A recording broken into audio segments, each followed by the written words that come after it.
Downrange Stat Attack Sports here with Big Mo. Here's week 2 NFL picks, guys. Well, I'm going to start off with the 3-star picks. And by the way, I want you to like, subscribe, and push your notification bells, and I'll keep on getting you these picks. Well, we got the 3-star picks with the over 47.5 Buffalo at New York Jets.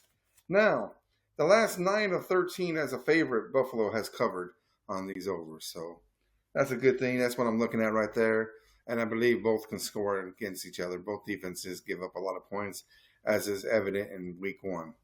Next, the over 46.5, Chicago at Detroit. And this one is pretty much, you got Detroit covering 6 of the last 8 at home with the over. That's 75%, guys. And I believe it's going to be a high-scoring game. I believe Ben Johnson, I think they're going to right the ship this week. And against his old team is a good time to do it. So next, over 40.5, San Francisco at New Orleans. Now, I know a lot of people are like, oh, well, Brock Purdy's not going to be there. But Mac Jones put up points for Jacksonville last year. Just remember that. He found his receivers. He found Ryan Thomas Jr. He found Brenton Strange, even though I know San Fran doesn't have Kittle. But New Orleans put up a little bit of points last week against Arizona. And this week, I really think they're going to start getting a little bit going. They're going to get it to Kamara. They're going to find Shaheed. They're going to find Olave. And then Johnson at the tight end. He wasn't doing too bad. With San Fran, it's going to be the CMC show, guys. C-Mac, whatever you want to call McCaffrey. And then Tricky Ricky, Sticky Ricky, Pearsall. So we're going to go right there. And realistically, 4 of the last 6 for New Orleans versus the bottom defense, has gone over. So that's pretty good. That's like about 75%. So, no, that's about 2/3. My bad. My math got to get better than that, huh, guys? So, next, we're going to go with the over 45.5 Cleveland at Baltimore. I think just Baltimore can do this by themselves. Everybody was vaunting the Cleveland defense last week. Oh, they're a lot better. But the simple fact is at Baltimore, Baltimore scores a lot. Baltimore's going to probably put up 38-42 on their own. And I believe Cleveland's going to get about 10-13 minimum.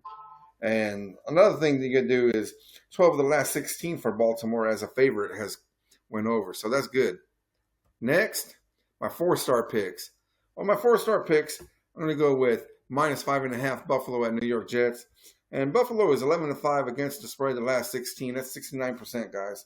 So that's pretty good as a favorite, too. So it's not bad. Then San Fran, -3 at New Orleans. Now, this one is just New Orleans is only 4-8 against the spread last 12 as an underdog. So I think they're going to try to make it close, but -3, I believe San Fran is going to win. I believe it's going to be more of a 20-13 game is what I'm looking at if for the cover. But I actually think it's going to be a lot higher scoring game than that. I actually believe it's going to be more of a 24-20 game, guys. That's what I'm really looking at. So next, Jacksonville, -3.5 for Cincinnati versus Jacksonville, guys.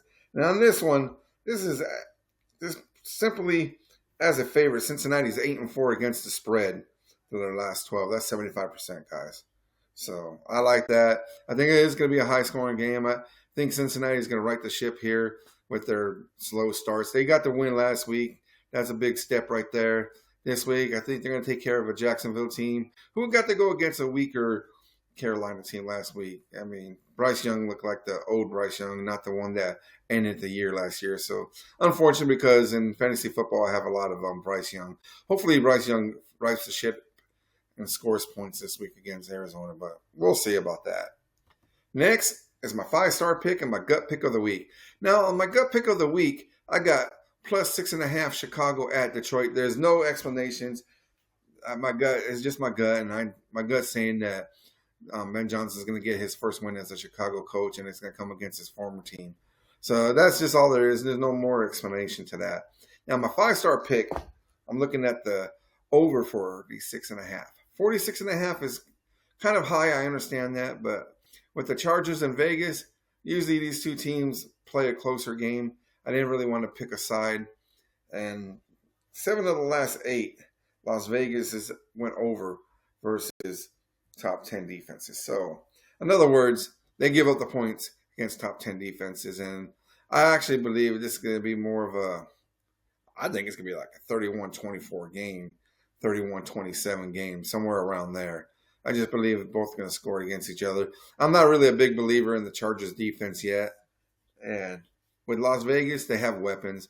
And I believe Geno Smith can find some of these guys open. You got Bowers. And I don't know about Bowers' status yet, but I'm pretty sure he's going to be there. And you still got the wide receivers, Jacoby Myers for Vegas. You got Gentee. And on the other side, you already know what the Chargers have. They got Keenan Allen. They got McConkey. They got Omarion Hampton. Then Johnston looked good last week. And they still got Trey Harris that might show up, and then KLS. So they got a lot of weapons over there, so I believe it's going to be a high-scoring game. Well, that's it for me, guys. Go ahead and push the like, notification bell will come up if you can, and subscribe, guys. And those are my picks for the week. Good luck on your guys' betting. And remember, bet responsible. Don't bet your rent money, guys. Guys, take care.